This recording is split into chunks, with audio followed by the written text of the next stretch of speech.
Comment on est passé de ça Par conséquent que l'État, et ça n'a pas été le cas dans le passé probablement, mais tout le monde y a sa part de responsabilité, je veux bien même en prendre une pour moi, l'État doit être un État impartial. C'est plus... Oui, mais je reviens un instant sur le quinquennat néanmoins, parce que je voudrais dire que si je suis élu... à ça? Parce que qui a contribué à faire croire aux Français que l'intégralité des hommes politiques était malhonnête? C'est vous, et c'est vous, parce que, mais oui, bien sûr, votre parti. Mais qui allait celle-là? Qu'est-ce que j'ai fait? En voyant des extraits de débats télévisés, je me suis demandé si les débats apaisés intéressaient vraiment les gens ou s'ils préféraient une bonne petite bagarre type télé-réalité.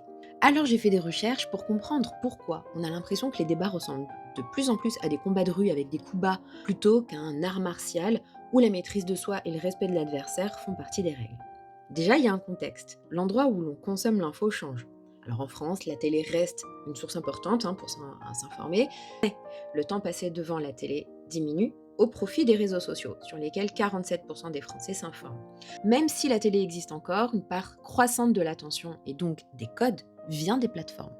Or, les réseaux sociaux ont leurs propres règles du jeu qui poussent l'émotion avec des titres racoleurs négatifs pour faire cliquer, car sur les réseaux, tu ne regardes pas une émission, tu scannes un flux. Donc tu as 3 secondes, c'est le temps de prise de décision pour s'arrêter sur un contenu. Donc ce qui gagne, c'est ce qui déclenche vite une réaction, la surprise, l'indignation, la peur, la colère. Et c'est pas une impression, c'est une étude pluridisciplinaire qui montre que chaque mot négatif ajouté dans un titre augmente le taux de clic environ plus 2,3% par mot négatif. Alors évidemment, ce chiffre ne mesure pas uniquement la France, mais il décrit le moteur universel des plateformes, l'économie de l'attention. Les systèmes de diffusion récompensent ce qui déclenche vite une réaction émotionnelle.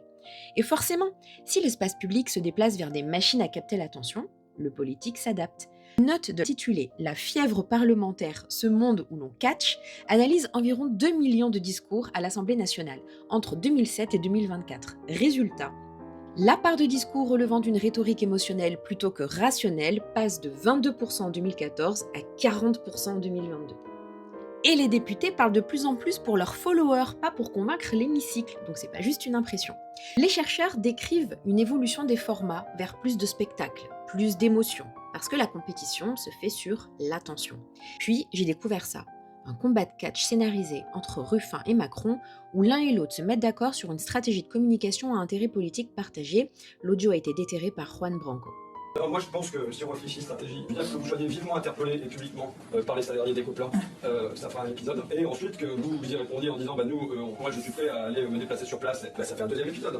On échange sur le dossier. 2, on vous tient au courant des avancées. 3, vous m'interpellez publiquement. Et je pense qu'on s'en dit, on ne sera pas content. Oui.